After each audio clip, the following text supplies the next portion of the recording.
marketing people, if they're in a silo, they're going to come up with all these great ideas, and half of them are stupid, right? They sound good in a boardroom, but it just doesn't work.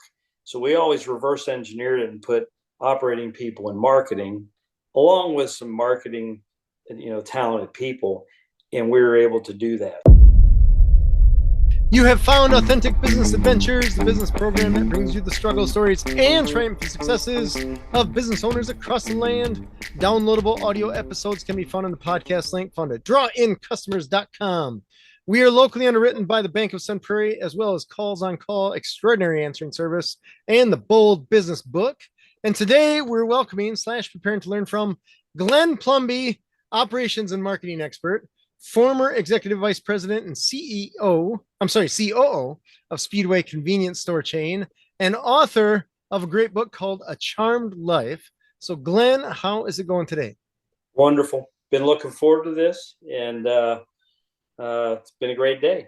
Yeah, I love having people like you on the show, the people that have been there, done that kind of thing, instead of just the ones that talk about it. They've actually experienced it, lived it. Maybe you're still living it. Just, you actually have the experience to back up the information and advice that you give. Yes. So let's start from the beginning. How does somebody end up in the convenience store business? Actually, it's really easy to get in the convenience store business. I mean, the barriers of entry are very low. And if you look, there's 150,000 convenience stores in the country. Wow. And roughly 70% of them are single site operators. So pretty easy to get in the business, right? All right. Kind of crazy, isn't it? So hold on a second now. 70% of those are just one guy owns that one thing? Yep. Single site. I would have never guessed that. Okay. Yeah. That's because you're around up in your neck of the woods, Quick Trip and Speedway. These are big chains, multiple locations. And that's actually that's not the norm. That's actually different. Interesting. It's funny you say that. I have a sister-in-law in Omaha. And I was taking my motorcycle from Madison, Wisconsin to Omaha, Nebraska.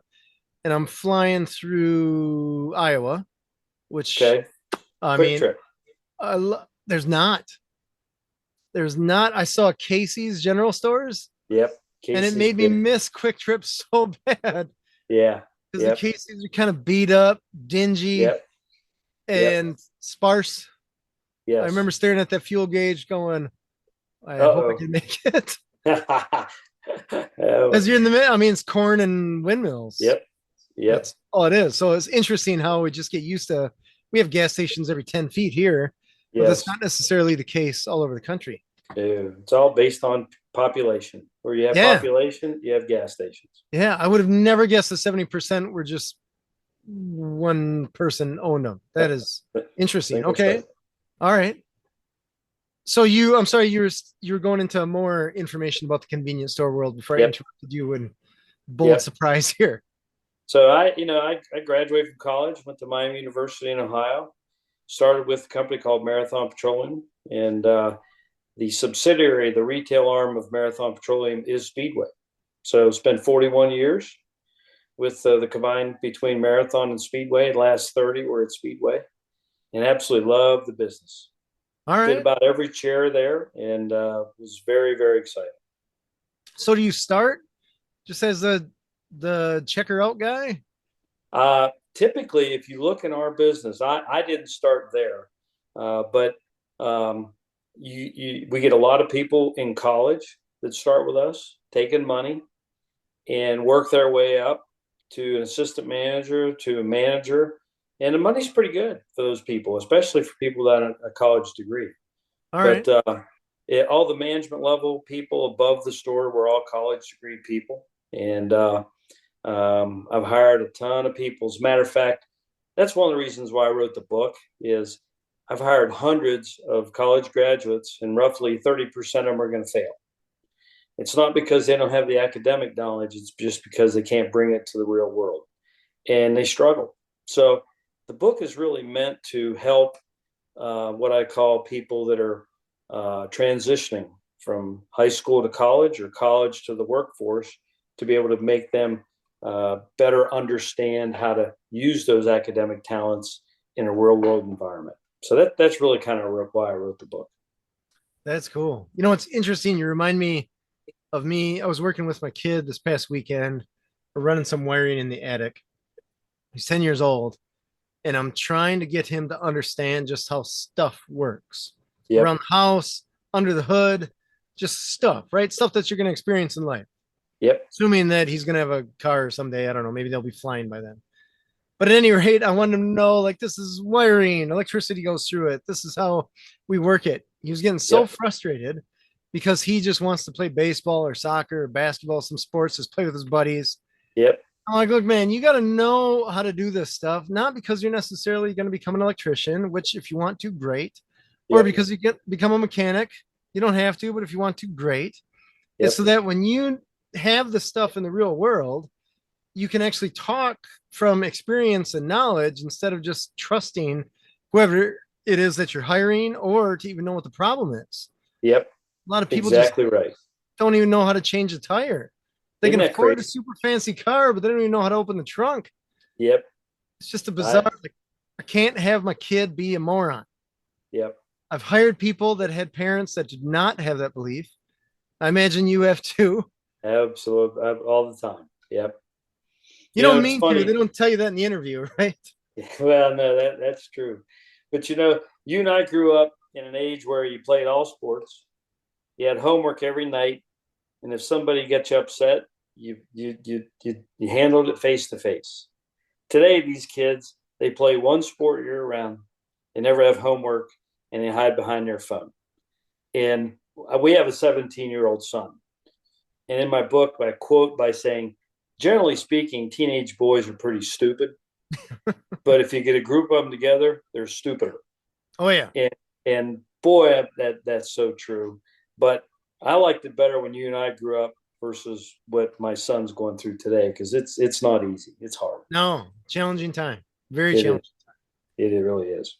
So when you were hiring these people, what were the I imagine you learned just as you're cutting your teeth on all this, you're learning some things to ask or things to look for. What were some of the tricks or things that you would ask to try to figure out is this a person that's a good fit or is this person that's probably better off working somewhere else? When I was on campus interviewing, I never really got into the academic side because honestly, if they're sitting in front of me, they have the academic background. So that was really never important. Um, what I was looking at is just for their ability to look me in the eye, have a general conversation, and be knowledgeable about a lot more things that's going on around campus. Uh, you get those kids that um, really want to be 100% academic. That's great, but on the other hand, those people really have a difficult time transitioning into the real life situation. I was a good example. I graduated from Miami. I had 3.0. I was in a fraternity. Most of my buddies had 3.5s, 3.6s. When it came time to find a job, I had 6 job offers, and they couldn't get one. And Oh, it's really just because you got to have the ability to you got to have some swag. You got to have the ability to carry on a conversation, and you got to be able to look people in the eye and let them know how confident you are. So that's really what I look for is just confidence. interesting. Because I knew if that person sitting across from me had some swagger and some confidence, they could be successful in our business. Because the convenience store business at the street level is not easy. It's All a right. very difficult job. You think about it. You graduate from college, we put you in training for 6 months. We give you the keys to 10 multi-million-dollar locations and say run them. And that's daunting. That is very overwhelming. So you got to have that. Matter of fact, we swagger was one of our terms that we used. You got to have that swag to be able to walk in, let people know, hey, I'm the boss, and this is what we're going to do. That is cool. I love Yeah, that. yeah, Love it. So would yeah. there be something that you would ask or like, I don't know, ask them how to change a tire or some question that would be outside of the scope of what they studied academically to try to figure out Uh, if they had that swagger? it was more or less just general conversation, what they did outside of school. That's what I wanted to know. And did they volunteer charities? Did they get outside uh, just the classroom? Did they were they in a fraternity or a sorority? Did you hold an office in those things in those organizations? And I was looking for that next piece of something that I could build on when we would bring them in house so that way we could teach them the business. You can't teach the ability to have a conversation. You either have it or you don't, you know? And like I said, 30% of the people we hired just couldn't do it. Now they may have moved on into other parts of the organization and become an accountant or an HR person or something like that. But from a pure operational standpoint or a marketing standpoint, you had to be out there. You had to have the ability to look somebody in the eye and talk. All right. I know exactly where you come from. I have a call answering service, and teaching people how to talk or be able to communicate with people. Yep. I can't teach personality, man. I've tried. Nope. No, you can't. No question. Hire personality, you can train the rest. That's exactly right. Tell me a story as far as marketing a convenience store. That seems like a challenge to me because you're marketing to people that may not necessarily see you again because they're on a road trip, or you're just where you are and the people around you are your customers because they need gas and you're there. How does that work from a realistic, we got to market this business to grow it? How do you do that? You know, the convenience store business has some main things that you have to offer: cigarettes, beer, soft drinks, and the business is trying to get into the food business, hot food, warm food. And that's really where we were moving when I retired back in 2021. Tough business because number one, you get a lot of people buy gas, and the big objective was to get them from buying gas inside the store because only 30% of the people that would buy gas would go inside the store. And furthermore, the demographics of getting people in the store, women and youngsters, very hard to do. Guys like you and I, we're comfortable in a convenience store. We go in there, we buy things, not a big deal. You know, women, you know, it has to be well lit, has to be clean, has to be inviting, or else they're not even going to walk in the door. And then you got the youngsters, the young kids, you know, they're really not interested to go inside either. As a matter of fact, we have a loyalty program called Speedy Rewards. You may have heard about it. Mm-hmm. Probably the most successful loyalty program in the convenience store chain. Probably, it may not be today, but in its day, it was probably the best one. We went to a university and we were trying to get youngsters into the store. So we go to the university and we commission this study. They bring their top 20 kids in, and they spend a month and a half studying the topic. We go there to have this big presentation. They give us this big presentation. And the first question I asked was, of the 20, how many of you went in a convenience store before you did this study? And how many kids put up their hand? None. None? Zero. And I'm thinking, oh my gosh, why didn't we ask this question when we started, right? Saved a few bucks. So, you know, the results were somewhat tainted, but, you know, it was still a good exercise. But, you know, women and the new generations getting them in, not easy. So just to clarify, when you say youngsters, you're talking 20-ish and less, right? Yeah. I'm talking drive, you know, when you're driving a car through your early 20s. So they have a car, they got to fill it with gas, but they wouldn't run inside to get a soda or a snack or something like that? The dominance of the evidence shows they buy their gas and then they go next door to a McDonald's or whatever to get their drink. Really? Which, when you look at that convenience store customer, time starved, you know, they're all time starved. And that was probably how we've leveraged the business is, hey, we're fast, we're inexpensive, we can get you in and out. But we still was fighting these younger kids buying their gas, going across the street, getting in line to get a cheeseburger and a Coke, and spending 20 minutes doing it versus just walking in the door. So we were getting really good at it. We were getting really good at it in the late teens, early 20s, but it was quite a daunting task. Interesting. That never even would never have crossed my mind because I do a lot of road tripping, and there's been more than a couple meals that have been from a gas station. And it's interesting that you say that now. I guess that didn't even dawn on me, but I was a kid. The food at a gas station you're just asking for gut rot. Right. And now it's convenient. I wouldn't consider it worse than fast food. Where No. before you're like, I don't know how long the hot dog's been sitting there. Well, So, and in your backyard with all the quick trips, they're one of the best food providers in the business. you I know know, that family really well, yeah, and they do an outstanding job, no question. it is interesting that you say that because and I agree with you completely. I was there. We have quick trips all around us. I was there. I was grabbing something, or I was with my kid and we're looking for something. He was helping me at the office, so I figured I'd get him lunch at the gas station. Right? You did a good job, kid. Uh, and we're looking at something. They had some empty spots, and this woman from Quick Trip comes up and she's like, "What do you want?" She asked that to my kid, and he's like, I was looking for your quarter-pound cheeseburger or something like that. She's like, "Give me 2 minutes," Yep. and I was like, "What?"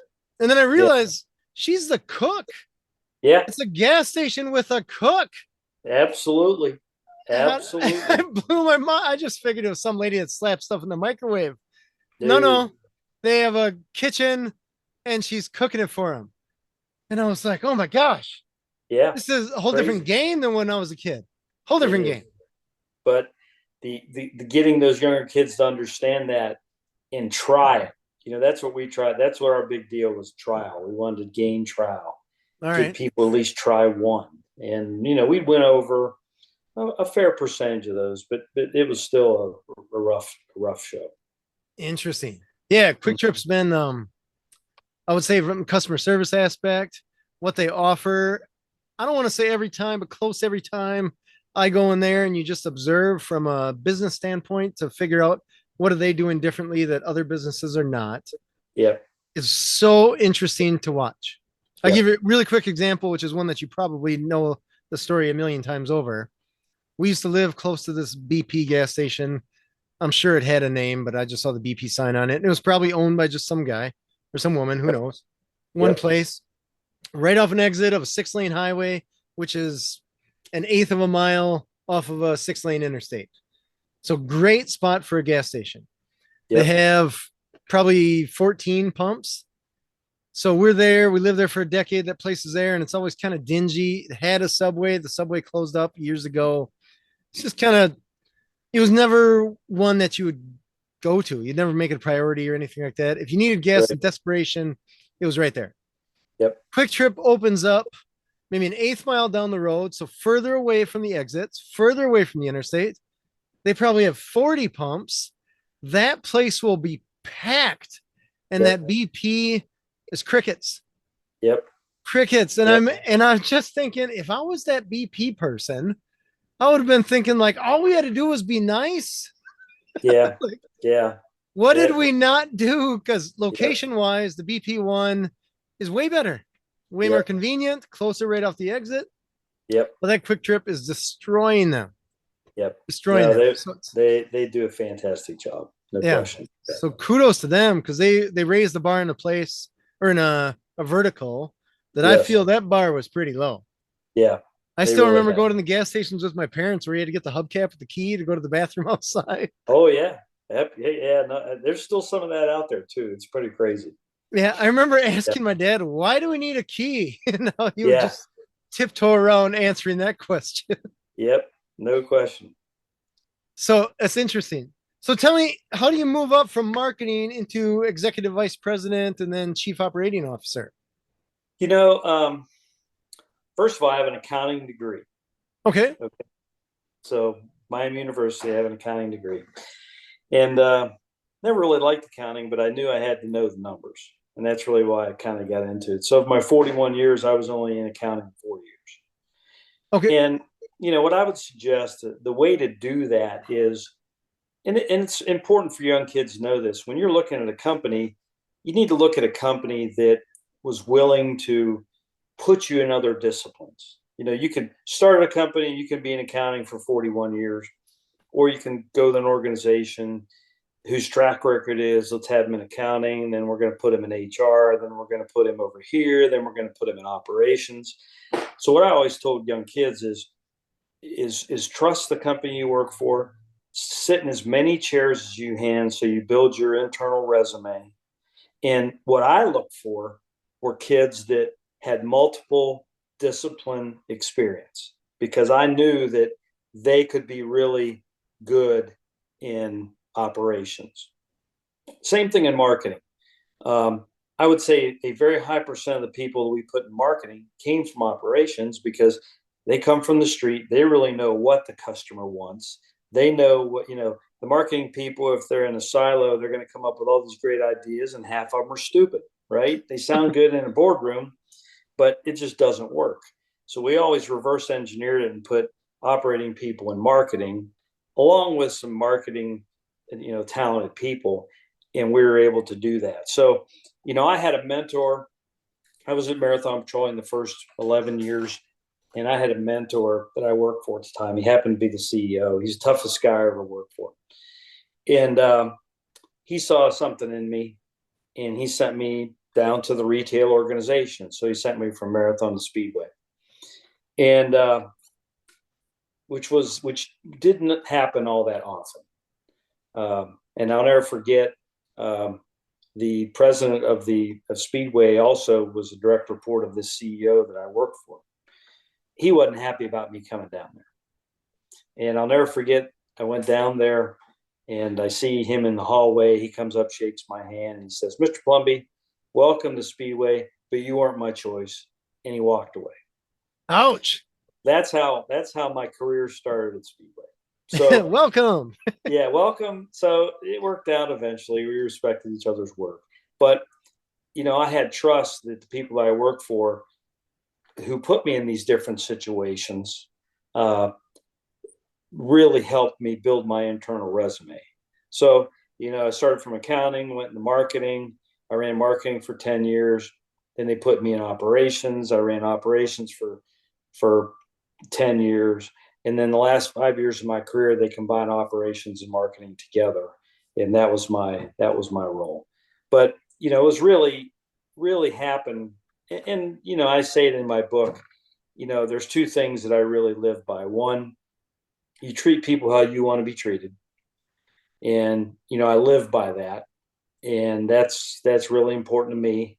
And the second thing is you surround yourself with good people. And what I mean by that is I was never the smartest tool in the chest, but I had the ability to find people that were in my organization that could really make a difference. And you let them run. You can't micromanage, you let them run. So I live by really those two lessons that I actually learned from my mom and dad. And that really was a big piece of my success. That's awesome. Yeah. Tell me, from an operation standpoint, with convenience store, I mean, we talked about the food and stuff like that. I imagine over the course of decades, even the fuel that was offered is changing. Yes. So operations, you're having to deal with, I mean, software is changing, the fuel is changing. They're adding food instead of just being this a cooler, a bunch of cigarettes and some gas. Now Right. you're offering all these other things. Right. Tell me, what have been some of the challenges that you had to deal with over the course of time as a COO? Number one, labor. Labor. Okay. Finding bodies, and then cost per hour. So if you look at, when in my organization, our turnover was roughly 100% Annually in the store. Okay. Because those jobs are beginning jobs, and a lot of college students, a lot of high schoolers, a lot of things like that. So we had to be a hiring machine. We had to be an HR machine to be able to really make the business work. And what we committed to was the people side of the business in the stores. As a matter of fact, our objective was to have 0 holes in the store on a daily basis. And what I mean by that is 100% of our part-time and full-time position filled. And to have 0 holes on a daily basis was an insurmountable task that we were able to achieve. And that's why Speedway was the dominant force that they were when we sold out to 7-Eleven, because we had people in the stores taking care of customers, cleaning the coffee pots, stocking the stores. So labor was number one as far as the ability to service the customer. You have to have people in there to talk to and to take money. Because if you think about it, a single guy wakes up in the morning, goes in to get his coffee. That person that we have across the register is the first person they talk to that day. Oh, that's true. That customer, so we always try to train our people, let them know that, if that's a terrible experience, that guy could go on to have a terrible day. So we try to get our people to understand you got to be pleasant, you got to have a smile on your face, you got to talk to people. And we got a lot of repeat business because of that. So it sounds a little bit different, but that's kind of how it is. No, that's huge. That's huge. Yeah. Let me ask you a little bit deeper there as far as the labor goes to get it 100%. Does that mean to deal with the call outs and stuff like that you ended up having a staff 125% or something of that nature? We came up with a concept called recruiting centers. So, we had 4,500 stores, all company operated, 50,000 employees when we sold to 7-Eleven. Wow. And throughout the 40 states that we were operated in, we had HR hubs.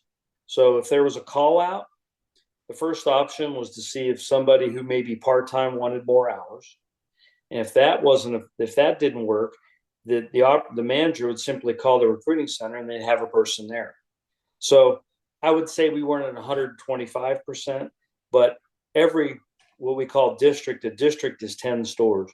Every district had their pot of people that they could go to, whether it be part-timers that may need more hours or new hires that were waiting for an assignment. So, and they did a fabulous job really kind of making that happen. That is clever. That is very clever. But, when you're talking about that many employees, a 50-cent cost increase in labor is a big number. So it's a really a fine, it's a thin edge there between, you got to be able to manage the economics as well as you got to be able to manage having that pot of people. No, I completely understand. They did a wonderful job. Yeah, it was interesting during the pandemic. It was tough to find people. Yeah. So I did a little motorcycle trip up north into the UP of Michigan. And you start out around Madison, Wisconsin, you go to a convenience store and you see their hourly wage. You're like, no hiring, their hourly wage in the door. The further north you go into the kind of less populated areas, the lower that hourly rate was. Yep. You start out at 17, 18 around us, and then you go up and then it's 10, 11. Right. I didn't see it anything lower than 10, but it was interesting just to see, even though it was the same company, just based on location, or the hourly rate was different. And I tell you, think about it during the pandemic, offices were closing, all those people were working from home, right? Well, the people in the stores still had to go in. They still had to service customers, masks, plastic things over the registers, cleanliness. And I give those people in the stores all the credit in the world, because while the office staff is sitting at home working in their safety of their home, we still had people in the stores taking care of customers. And, that was probably one of my biggest pet peeves I had during the pandemic was, we gave the notion that the store level people weren't quite as important as the people who worked in the office. And I combated that, honestly, by I was in the car throughout the whole pandemic going to visit stores. Knock on wood, nice. I didn't get sick. But, you got to lead by example. And in all those cases, we praise those people, no doubt.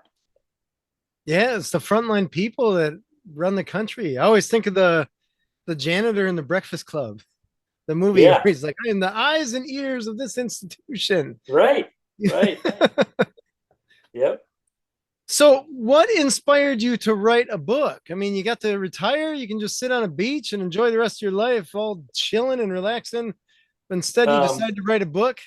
Well, after 40 years eating all the C-store food, I put 40 pounds on, right? Not a every diet. time you go in the store, you got to eat, because they ask, you got to lead by example. So anyhow, quality control, right? Yep. So I put 40 pounds on by the time I retired. And for Christmas, my daughter got me a thing called Storyworth. I don't know if you ever heard of that. But Story, what is it? I'm sorry. It's called Storyworth, I have not and heard of that. it's a service that you get a question a week, and it's meant to put your thoughts down on paper. I'm 65. I retire. My daughters, who I'm really close to, are worried, about me retiring and all this kind of stuff. So they bought this service. So every week I get this question, and it's questions like, "Tell me about your parents." What was your favorite time growing up as a childhood? Well, one year, one of the questions was, "What goals do you have in retirement?" And honestly, I hate that word goals now that I look back, because that doesn't go with retirement. Those two shouldn't even be in the same sentence. So, long story short, I walk 8 miles a day. And um, and as I'm doing this project for my daughters, I'm thinking about all these thoughts.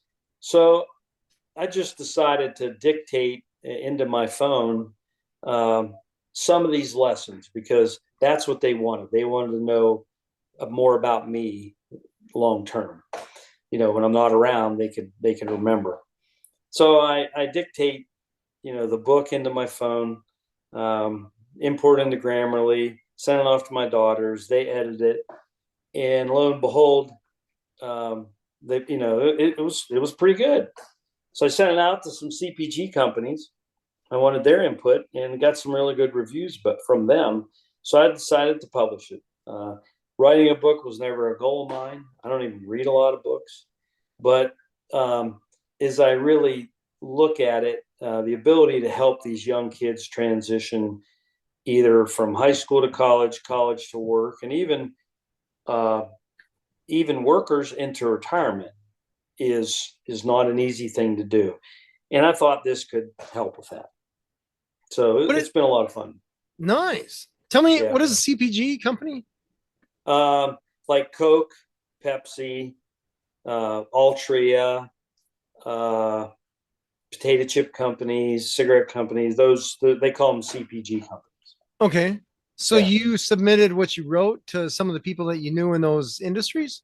Yeah, because I said, "Hey, what do you think of this? Could this help you?" Because they're hiring people too, and I got a lot of positive comments back on it. And I thought, what the heck? I might as well take a shot at it Yeah, and see if it works. that's cool. So are Yeah. you still doing the Storyworth thing? No, no. It's 52 questions, one question a week, and I did that for all of 2023. So I have the book somewhere. They bound it together and they make it pretty and all that kind of stuff. Um, and it's more of a remembrance for my daughters of my thoughts growing up and really throughout my life. All right. So yeah, I strongly encourage it, because it was a fun thing to do. That And sounds then to cool. read it, yeah, and then to read it, over the course of when the year's over is pretty fun too. You know, Yeah, it's interesting you say that, 'cause I wrote a book and I feel like it's a pretty good book because every once in a while, and I say that it's a pretty good book, not to be the guy trying to hustle books, whatever, but yep, this guy that I do like to read. I love to read nonfiction. I can't wrap my head around fiction to save my life. But anyways, yep, I have a bunch of books, and sometimes if I'm waiting for someone, I'll end up picking up my book sometimes instead of other books. And it's interesting because you start reading a story and you're like, oh yeah, that did happen. yeah, But I can, because a lot of it's just anecdotes and stuff like that. So I get the idea of what you're saying, where you write this stuff down, you journal, something right, of that nature, where you can get these stories written right, for your friends, your relatives, your daughters, all that kind of stuff, but also for you to remember right, all the stuff that you've survived, learn yep. from. That's a huge deal. Well, and it was also a way to say thanks, right? Oh, I mean, fair. to my parents who aren't here, but they taught me most of that. My wife, the pastor at my church, the several mentors that I had, in the organization growing up. It was my way to say thank you, and I do that in the book too. I try to make sure that they're given the due credit that they should. Nice. So when Hmm. let's dig into the book thing a little bit. It's kind of fun. And I know that there's a lot of people that are would be or want to be authors that would want to know this. So Yep. you got all the stuff written. You get Yep. you get the blessing from people that are like, yes, Glenn, this is good stuff. You ought to publish this. Yep. How do you go down the road of publishing that book? Did you find a publisher? Did you self-publish? Nope. I found a publisher. It was really, really easy. I mean, very, very easy. It's not cheap, but it's not overly expensive either. But I found a publisher. I live in Dayton, who was in Cincinnati, and a few of my friends used her in the past. And basically, we started in January, and the one thing I made her promise me is it was going to be done before golf season started. So I'm a really avid golfer, All and the right. last thing I want to do is sit in the house on a sunny day and look at edits and all that kind of stuff. And we got it done. So we published. It went live on Amazon May 16th. Had a great, first run. It was a bestseller in a couple categories. Um, Nice. and she did. I handed her the book, the rough draft. She had an editor, went through, did all the edits. Then we sat down and said, okay, how are we going to market this? What are we going to do? And it's gone relatively well. Probably the most fun part about it is I sent it out to a bunch of schools that I went to because I see it as kind of a complement to the capstone class for seniors. And I actually had a call this morning, and I got a call this afternoon after our podcast from a couple of universities I sent it out to because it is relevant. It makes sense to them. Wow. And really, what I want those college seniors that are getting ready to go into the workforce and try to help them with that transition. So that part's fun. I really enjoy that, and I've had a lot of positive feedback from the universities, and I got a couple things scheduled. So that's going to be exciting. That's incredible. That's super cool. It Tell is. me, you had on listing here, we have 10 simple but powerful lessons to enhance your life. Yes. What are those? Those are the chapters. You know, Okay. and in the book, there's 10 chapters, and under each chapter there's a subtitle. So for instance, first chapter is wipe the slate clean. Okay. Okay. And what I dad taught me, when you work for a company, with the moment you get paid, you don't owe the company anything and they don't owe you anything. Think about it. Entitlement, right? How many people do you know that are working at a company and they want to complain to you? They're getting paid every week, but they're going to complain to you because I didn't get this promotion and I didn't get this and they treat me like crap. Well, I went through life with the fact that, hey, you wiped the slate clean. They don't owe me anything and I don't owe them anything.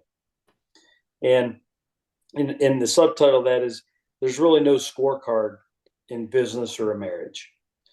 Think about it, because I relate every chapter from a business standpoint and then a personal standpoint. So that's kind of the first chapter. Treat people how you want to be treated. My subtitle there is you rent a title and you don't own it. How many people live through their title? And at the end of your time, when that title goes away, people are going to treat you how you treated them with that big title. And I know a lot of people that when they gave up that title, looked around the room and they just really didn't have many friends. So I Oh, so I preach, you rent a title, it can be taken away anytime, you don't own it. Surround yourself with good people. That's the third chapter. Um, trust is something you're given. It's something that it's not trust is something that's not given to you. You have to earn it. mm-hmm. And it doesn't happen overnight. No. That's something that and there's a great story in there about that. Uh, when I first went into operations, I had 6 direct reports, and I came out of marketing. And there was a lot of distrust between operations and marketing, so they saw me as the enemy. It took me a Oh, year, nice. yeah. So it took me a year and a half to get those 6 people to really see me as their mentor. So that trust took me a year and a half to really put together. And like I said, it doesn't happen overnight. A chapter on change. You have to take people for who they are. You know, my favorite story there is the night before I was getting married, or the day I was getting married. I asked my mother to come in and tie my bow tie, and she said to me, it's not too late. This is the day I'm getting married. She liked my first wife, but she didn't think she thought I wanted her to change. And I'll never forget her looking at me saying, "The woman you're going to marry today is a woman you're going to have to live with. You are not going to change her." We ultimately were married 20 years, had two wonderful daughters, and are friends today. But probably the best advice I've never taken. Priorities. You got to have your priorities right. Can't do everything. Not enough time in a day, and you gotta make sure you take care of your spouse, because that's the one thing on the list of priorities that could go to the bottom if you're not careful. So I talk about priorities, expectations. Everybody has expectations. You got to be able to manage expectations. You got to be able to set expectations. You got to learn rejection, things like that. So you really have to be able to understand what expectations can do to your life. Be where your feet are. This is my favorite chat. You ever hear that term? No. So, be where your feet are. How many times have you been somewhere working and your mind is at home because you're missing something because you're not at home? Or Constant struggle. how many Constant times struggle. have you been somewhere and you're just not where your feet are? Your mind is somewhere else. So, I was at my son's baseball game yesterday. uh-huh. He had already hit, so he came and went, right? He's a good baseball player. So all of his other teammates are up, and a lot of them are not. It's just league. So it Yep. was a boring game. Yep. And I picked up my phone and started looking at it. I didn't even have anything specific to look at. I was Right. just going out of my mind watching this poor kid try to pitch. He's Yep. not my kid. Yep. But I had to set my phone down because I thought my son's going to look up at me right Yes. from the dugout and say, "What is dad doing?" And he's going to look Yep. at me looking at my phone. And what is Yep. that going to tell him? Yep. That he's That's not exactly important. right. Exactly right. So I was And like, God, put the phone down, watch these kids struggle through a baseball game. yep. And I struggled my whole career because I traveled all the time, went to a lot of cool places with vendors, and I never really appreciated that comment until later in life. Uh, and really, what made me appreciate it, you golfer? No, I mean, I have No. golfed. I'm terrible at golf, so I usually just avoid the pain, not golfing. Well, I was invited to play a golf course in Georgia called Augusta National, the Masters. Okay. Probably the most sought after invitation you can get. Nice. And I promised my wife when I got there I wouldn't think about work, I wouldn't think about home. I was going to take it all in. Well, the night before we play, my supervisor calls me and says, "Hey, we want you to go on a temporary assignment for 3 months." And I had 24 hours to give him an answer. Right. Whoa.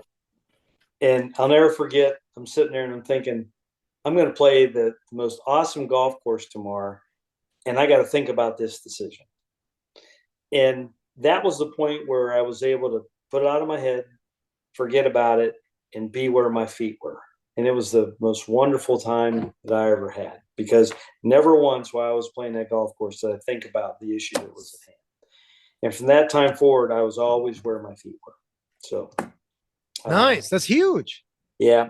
Another chapter is you can't take it with you, talking about money and charity, things like that. And then probably the chapter that I've heard the most feedback from, be like your dog. Be like your dog. So we have two Labradoodles. Now that I'm in retirement, I spend a lot of time with them. And man, they have it right. Dogs have it right. And I wrote a chapter with some nuances and funny stories about that. And then the last one is really looking. You got to be able to look in the mirror and like who that person is you're looking at. Mm-hmm. If you aren't, you got to do something about it. True. Or complain. Most of the people won't complain. So those are the 10 lessons in a nutshell. And like I said, I approach it from both a business standpoint as well as a personal standpoint. That's cool. Yeah, That's cool. it was fun. I love it. I want to dig into one of those if you don't mind. Yep. Because this is a challenge that I have, just the business that we're in. Trust is a big deal. Yep. Myself getting new employees to trust me. Yep. getting employees to trust each other. So Yep. tell me about, how did you build trust with your other operations crew when you come from marketing to the COO position? So you're Yeah. essentially their boss, I but they're am. still apprehensive of you, right? Right. So what Right. did you, I mean, you were smart enough to realize like, hey, these guys don't trust me. We're going to take some steps to build this. Yep. What do you do? You know, I started at the street level. So I had roughly 400 of these district managers. They had 10 stores each. I got their birthdays. So I would call each one of those on their birthday. So can Oh, you imagine being an entry level manager getting a call from the COO on your birthday? That gave me nice. Okay. it gave me a chance to get to know these people, for them to get to know me, and the groundswell up. People love that. People look forward to it. People talked about it. The groundswell was enormous up the ladder. So while that was going on, essentially for that year and a half, I was on the road straight. Every week, I'd be with one of those 6 managers, and over the course of the year, I taught them marketing. So to them in operations, marketing was the devil. And I taught them marketing. I taught them why we did things. I taught them how we did things. And I since marketing also reported to me, I was able to build an organization where those operations vice presidents had input on marketing. So now all of a sudden they're happy because they understand it and they're talking about it. And then really, the final thing that I did was I had their backs. So, in our business, in a C-store business, you have to have capital to grow. You have to keep building stores. You have to be renovating stores. And I believe in accountability. I believe in numbers, metrics, and accountability. And I would give the money to the divisions that showed me the best returns. And the ones that didn't give money, I sat down with and said, okay, this is why you're not getting it. And this is what you need to do to get it. So over the course of the year, those 6 direct reports knew I had their backs. They understood marketing, and the people beneath them were happy with what I was bringing to the table. So it took a year and a half. After a year and a half, I could remember having a dinner, and I had a great relationship with all of them. And I can remember smoking cigars and drinking bourbon one night out by a campfire at one of the retreats that I had, and we had the most wonderful time, and it was good. But at the end of the day, you got to be who you are, right? I mean, you can't be somebody else. Matter of fact, in the book, I call that person the imposter. They try Mm, to be somebody who they aren't, and that never works out. And those people are always flushed out, and that's where I always really talk highly about. You got to be you, right? And you got to understand the rules of the game. And it like I said, after a year and a half, it was a good run. So the next 8.5 years, it was good. I mean, we had an outstanding team. The returns were excellent, and 7-Eleven ended up buying us. So it was a really good run. nice. That's incredible. Yeah. So you tell me about, was there any turnover underneath you in the office? I understand the stores, the frontline stuff, some of those people come and go. Yep. But as far as the, I don't know if you'd call it managerial level, were Yep. those over the course of the 8, 9 years that you were in there? Did any of We those go we away or uh, change? we had turnover, but it was design turnover. So Okay. within the operating organization, a lot of the better performers would get promoted into HR. They would get promoted into marketing. They'd get promoted into these other disciplines. Once again, trying to build their internal resume. So that way, when we had to sit down and do our performance succession planning for vice presidential jobs, that was who got on that list. Who had the best internal resume, and who had the swagger, and who had the confidence. So, there was definite turnover there, but we were always keeping the bucket full, because we had a bench at one point, with 400 district managers. I had a bench of 50 district manager trainees on the bench, Whoa. all college graduates. all college graduates, and we would bring them in.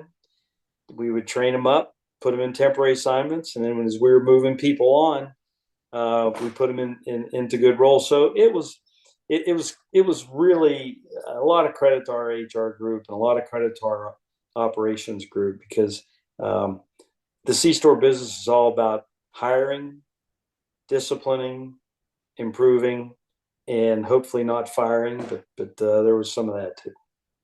Fair. Tell me, let's Yeah. dig in a little bit into the discipline side, because Yep. this is always interesting for me to hear when someone's in a management position, they got people underneath them, they've trained them, they've given them all the tools to succeed, but still some people find a way to not do what they're supposed to do or mess up it. How Yep. do you how do you incorporate discipline? Because we always hear about the reward, Yep. paying more, PTO, blah blah blah, all that stuff. But tell me about the discipline as far as what you guys ended up doing. We crafted a program called a PIP program, Performance Improvement Program. Okay. So when we identified a person that was struggling, we'd bring them in, we would talk to them, and we would put them on this performance improvement program, which was usually a 90 to 120 day period. And we were very KPI driven, key performance indicators. And we made it very clear to them what success looked like. And over every 30 days, we would review them to see how they're coming along the performance improvement plan. If they are improving, it's all good. If they're not improving, then we had two options. One is to put them into a role that was lesser than the one that they're in, or we would show them the door. I would tell you that the predominance of the people that really couldn't improve to the point where they kept their position, we would reassign people, because we certainly didn't like putting people on the street. No. But the best part, or the most interesting part of doing that, is people know when they're over their heads, right? And in that period where they're over their head, they're struggling, they're grumpy, and they just aren't happy because they know, but they're never going to come to you and tell you that. So it's rare. Yeah. So I would tell you that I had, over the course of my career, I had more people come to me after they've been reassigned to a lesser position and thank me for it 30 or 60 days after. Because Wow. Okay. because they knew it. It was just a matter of coming to work every day and failing and feeling bad about it. So we would put them in a role that we knew could be successful in. Wasn't as big a title as what they were doing, but they were still adding value. And I had, to me, that's probably one of the biggest surprises in business people don't understand. And that is, first of all, you have to have the guts to call it, right? And secondly, when you handle it the right way, you put them on these performance improvement plans, you give them a soft landing, people are going to work for you harder when they go into that soft landing, and then when they were in the role they were struggling. So, you got to have a very defined way to handle that. But when you get to a point, you got to make the call. I had a lot of people say, "Well, this guy needs another 30 days," and I'd say, "No, he had his time. Make the call, because chances are, by giving somebody more time, it ain't going to help after 120 days. No. Right? You're talking 4 months? No. Yeah, No, it ain't no. going to, it is what it is. And they may have been working their butt off during that time. So they felt, let's give them another 30. No, make the call, make the call. And like I said, when we made the call, we had people that it's rough for the first 30 days because there's embarrassment and failure and all that kind of stuff. But we gave them a soft landing. And it was amazing how many people thanked me for really making that tough call. So that's what I would tell you is, if you have an employee that's struggling, make it clear, make it accountable, give them a performance improvement plan, but at the end of it, take care of them, make the call. Fair. Yeah. I get that. It's interesting how people need to be led. And even sometimes, not often, but every once in a while, that's got to be led to the door. Right. A lot of times just led like, this is what you need to improve. They have to be called out on it. So that Right. they're shown that they need to be responsible responsible for themselves. Right. That's exactly right.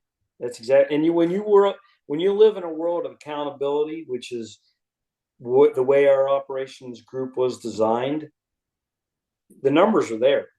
You know, the numbers are there. You know where you stand. You know how you stand. So it was rare when we actually had to terminate somebody, because people would get to a point where they said, "I need to go somewhere else," and it was the right thing for them to do. And I wrote a lot of recommendations for those people. They came and said, "Hey, look," and I said, "Sure. I applaud you for making a call. How can I help you?" Yeah. And it's not a fun thing to do, but that's reality. That's life. That's when Corporate. you're in the That's the business with corporate way. people. That's it. That's exactly right. That's Yep. it. We don't have a ton of time left here, Glenn, but I did want to ask you about the time pie chart. Yes. Yes. Tell me a story about what the time pie chart is. Oh man, when you're 20, you may not have a family yet. You got a bunch of friends, so you're working, and you're probably putting a lot of hours in because you're trying to make a name for yourself. So you're working way too much. And when you're not working, you're partying with your friends, playing softball, you're golfing. You may not have a family yet. So that time pie for that 20-year-olds is a predominance of your friends and work. All right. Well, fast forward to when you're 40, right? That time pie, you have a family now, less time with your friends, really less time for work if you're a family man. So that time pie is going to change when you're 40. The percent of your 24 hours in a day working is going to be less than when you're 20. Your friends is going to be less than when you're 20. Your family is going to be a lot more than when you're 20. So my point with the time pie is you have to make decisions. As you're growing with a company, each year your priorities are going to change. Your work priorities are going to change. Your family priorities are going to change. Priorities are going to change. So you have to be able to adapt the number of hours that you have in a day to be able to be successful. And there's one area that I ignored for my career, and that's exercise. I Oh, didn't have time, never had time to exercise, never had time to exercise. so you're eating And convenience store food, that's and it. not exercising. Not exercising, just buying bigger pants. That was my exercise, was buying bigger pants. I walked to the So store to get bigger pants. There you that's go. it. And it's a funny story. My wife, I got married a second time, and my wife she's my soulmate. She's wonderful. When we got married, I wore a size 36 pants, and she said, "I'm never going to let you buy size 38 pants." So we've been married Smart woman. 20 years. The year before I retired, I go in to buy these pair of golf pants. Put the 36s on. And if I had those buttoned, I'd hurt somebody because it'd pop off and put an eye out. So at that moment, I said, "It's time. I got to get after it." And now I walk 8 miles a day. I drink nothing but water and coffee, and I watch what I eat. So that from the time pie standpoint, you gotta prioritize that, and sleep. Fair. Sleep. And I learned that from watching my dogs. Right, they sleep all day long. They sleep when they want. They're never grumpy. Sleep and exercise are things that people ignore. It's kind of like priorities. You think you can do everything, but you can't. So, and that's what the book is meant to be from that standpoint, was to get people's head wrapped around. There's only so many hours in a day. What can I do versus what should I do, and what am I going to do? So that was the essence around the time pie. Got it. I love it. Yeah. I love it. I want to ask you, I want to dig into relationships here just a tiny bit before we leave. You're on wife number 2. First wife was 20 years. Second wife is 20-ish years. Is that right? 22. 22. That is Well, two. no. I'm sorry. I've been married to her 18 years, but I've known her for 22 years. Yeah. All right. That's a while. That's both of them. That's a long time. Yep. So first, you have to let me know or correct me, I guess. You're traveling a lot, or we're traveling a lot for work. Yep. So did that take a toll on your relationship? No, it didn't, because I was always a dad first. Okay. and I was always a husband first. So there was a lot of travel, a lot of that. But I made sure that I was talking to him every day and discussing things. And it comes back to with my first wife. My mom saw it in me because she had some traits that even when I was dating her, I wasn't excited about and thought I could change. You can always think you can change somebody, but Ooh. it never works out. So, we had 20 years together, which were 20 good years, and we decided to amicably part. And a year later, I met my second wife, and we dated for 4 years and then got married. And she's wonderful. Now, she's a lot younger than me, which is even better for me. Yeah, But way to go. you know how that goes. Yeah. You know how that goes. But it's you got to prioritize your spouse. Have to. So did that you're I guess going through a divorce, even if it's amicable, did that affect your Yeah. work at all, or how do you keep those separate? No, and that's because I always believe that you have work life and home life. Something has to be good in one of those in order to get through life. And Oh, love it. when your work life and your home life are good at the same time, rare, right? So when I was going through the divorce and my personal life was struggling, I actually excelled at work because that had to be my savior. So I never really let that bother me. But Nice. what I try to teach my two daughters is it's very rare when your work life and your home life are really good. And when that happens, you got to enjoy it. You got to be where your feet are. But Yeah, I mean that's the goal, right, but yeah, right, yeah, challenge. challenge. Oh yeah, challenge. Mm-hmm. So does that mean when you got the good relationship that your work suffered just because yin and yang? That's how it works. Um, when I met my wife, my second wife, um, she saw me for who I was, and she understood what my passions were, and she understood how important work was to me. So, if anything, she was a cheerleader for me to be on the road, for me to because I talked to her about all these things, and so she was going through the work situations with me. So I still traveled. Probably the last 10 years, a lot less than the first 20 years because I got in a role that was a higher level. So I had more board meetings, I had more budget meetings, I had a lot of that stuff. So the travel by definition was less by the time I met her. So, but she was more of a cheerleader for me because she knew what made me tick, and she wanted me to do what made myself happy, along with her. Good Nice. question. That's a good That's question. I've been married 20, I don't know, where are we at? 22 years. Come on, you got to know that number. I always mix it up. 22 years. And it's interesting talking to people, and just even as an example, just watching people at my son's baseball game, just watching the different couple, the parents of the kids. We're approaching that age. I guess I'm on the older side of the families that are there. So we have a 10-year-old son. So we're probably older by 5 to 10 years of a lot of the parents there. Yep. My wife is one of the coaches, so I'm sitting on the bleachers solo, watching some of these families, and it's very interesting just to see how they sit, the body language, and I would dare say, I don't know that there's a lot of love. Well, you're exactly right. I mean, and that's where my chapter on priorities, right? And I talk about your spouse, and my comment is date night, turn the TV off, put away your phone, and laugh. And Mm, those are the qualities that my wife and I live by. To we don't watch a lot of TV. We are always laughing, remembering. We have a big date night once a month. You got to have that connection because life is so hard. And like I said, that spouse, it's so easy for that spouse to be the lowest priority that you have just because they're there.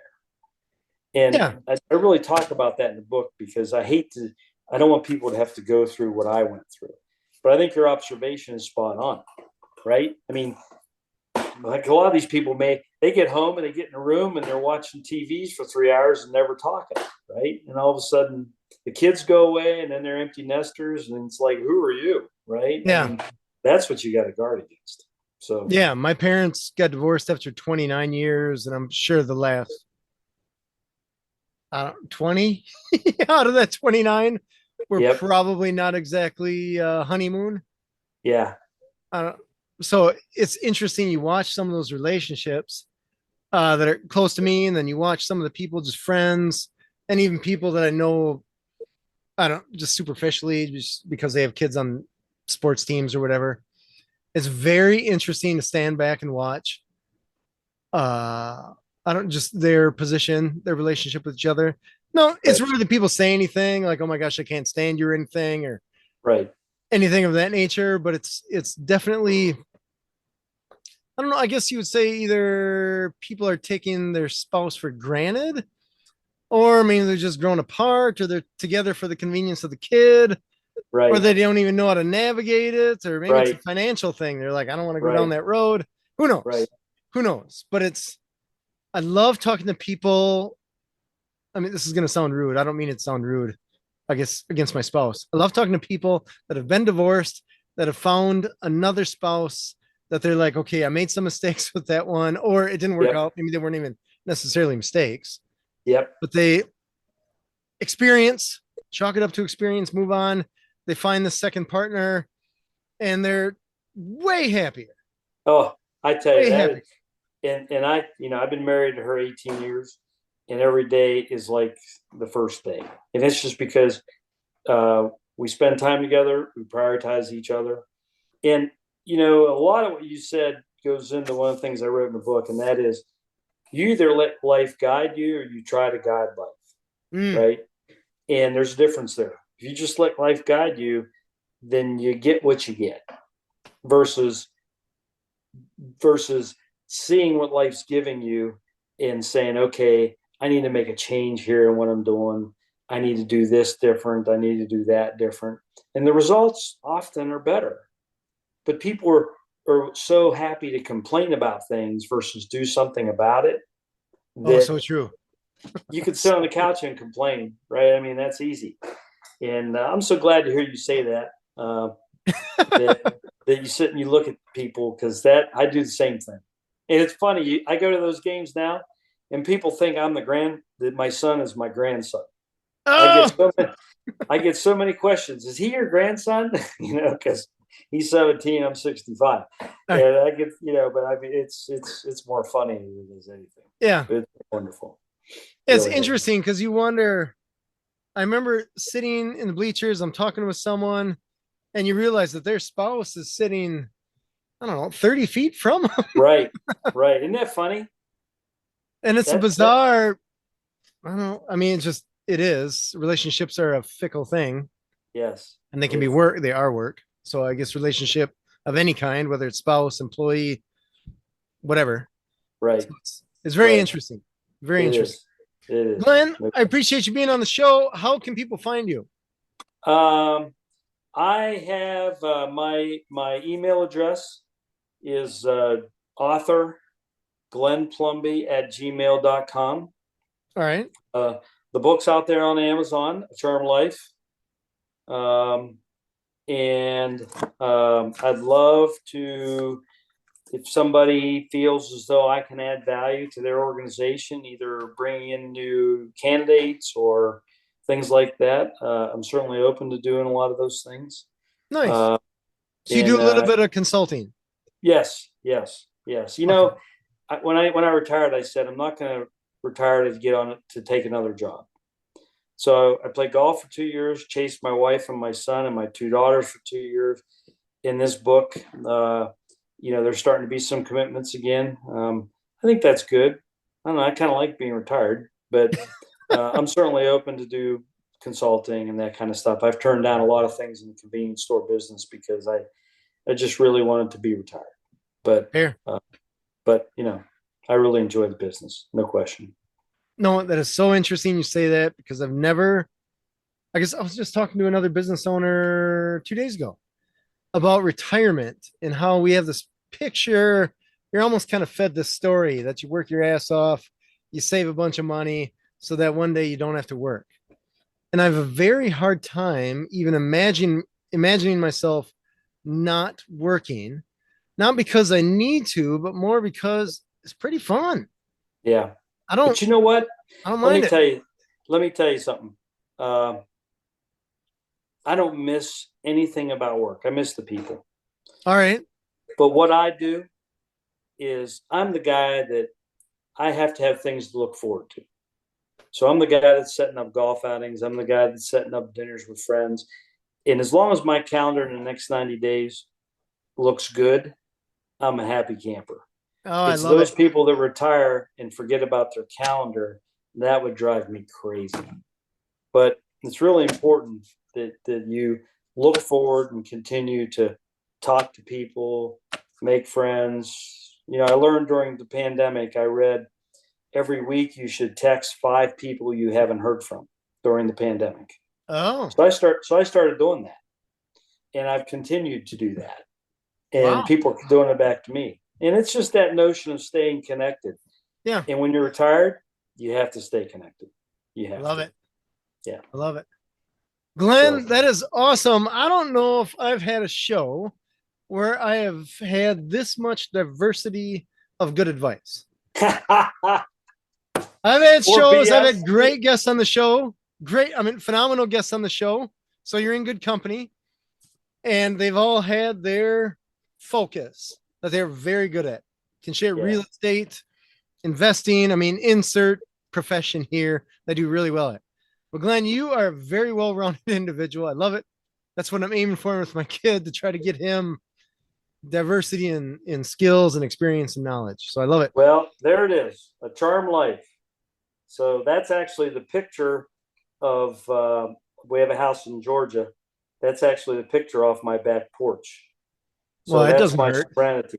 But it's 100 pages. It'll take you an hour and a half to read, and it's very concise and to the point. So I really appreciate your time and having me on, and it's been a lot of fun. I mean, I've been looking forward to this, and I'm going to start listening to your show a lot more often. Nice. I appreciate you saying that. I've told a lot of people about your show, so hopefully your ratings will go up when this is out there. But it's been my pleasure. It's been a lot of fun. Yeah. We're trying to grow, trying to claw our way to the top. That's the game. I'm not retired yet. Yep. So well, just know when you get to that point, it'll be wonderful. I'm looking forward to it. That's I don't want to dare say goal. No goal. No. That's one of the things that we're pushing for. How's that?